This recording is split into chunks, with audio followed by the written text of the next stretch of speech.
గౌరవం ఇస్తారు. చావు దానికి నోట్లోకి పోయి వచ్చిండట. అసలు చావుకు నోరు ఉంటుందా?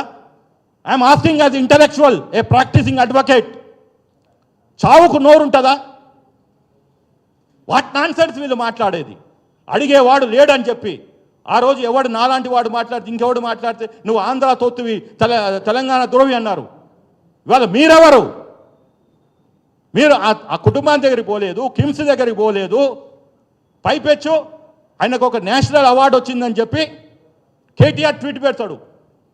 ఏమైనా బుద్ధి జ్ఞానం ఉన్నదా కేటీఆర్కి? కామన్ సెన్స్ ఉన్నాడు. తొక్కిసాట్లో ఒక మహిళ, తెలంగాణ మహిళ చనిపోయింది. ఆ మహిళ చనిపోతూ కూడా ఇలా పట్టేసింది, నేను చనిపోయినా పర్లేదు, నా కొడుకు బతకాలి అని చెప్పి ఆమె ప్రాణాలు పోయినా ఆ బాబు ఇవాళ చావు బతుకులో ఉండంటే ఆ బలమంతా తొక్కిన వాళ్ళందరూ ఈమెను తొక్కేసిండ్రు. ఇది జరిగింది అక్కడ. కాబట్టి నా దగ్గర టోటల్ ఫ్యాక్ట్స్ ఉన్నాయి. మేము కేసుని 3 వారాల నుంచి పర్సీవ్ చేస్తున్నా.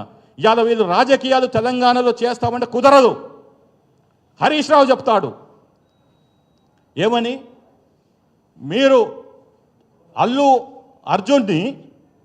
అరవింద్ ఫ్యామిలీని టార్గెట్ చేస్తే సినిమా ఇండస్ట్రీ పోతుంది, బ్రాండ్ హైదరాబాద్ దెబ్బతింటుంది, రేవంత్ రెడ్డి గారు అనే ఉచిత సలహా ఒకటి పడేస్తున్నాడు. అరే బాబు, నువ్వు ఎవడివిరా భయ్? అదే కాంగ్రెస్ నిన్ను తీసుకుపోయి ఎమ్మెల్యేగా లేకుండా మంత్రి పదవిలో కూర్చోబెట్టింది. దాని తర్వాత మీరు రాజకీయాలు చేసిండ్రు.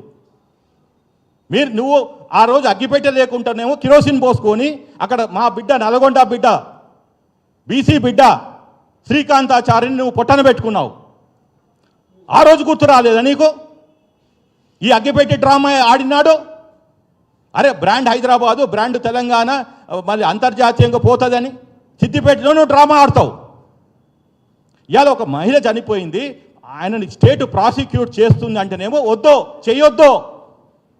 ఎందుకు రీజన్ చెప్తాను. ఇప్పుడు వీళ్ళు ఏమనుకుంటున్నారు, ఒక కేటీఆర్, ఒక హరీష్ రావు, ఒక కవిత, ఇంకా మేమే మేధావులము, ఇంకా తెలంగాణ మాకన్నా చదువుకున్నోడు లేడు అని మాట్లాడి సెంటిమెంట్ని లేపి ఒక 10 సంవత్సరాలేమో ఉద్యమ టైం అని చెప్పి మొత్తం ఓయూ బ్రాండ్ని దెబ్బతీసి ఒక 10 సంవత్సరాలేమో ఇది గడిల పాలనని తీసుకొచ్చి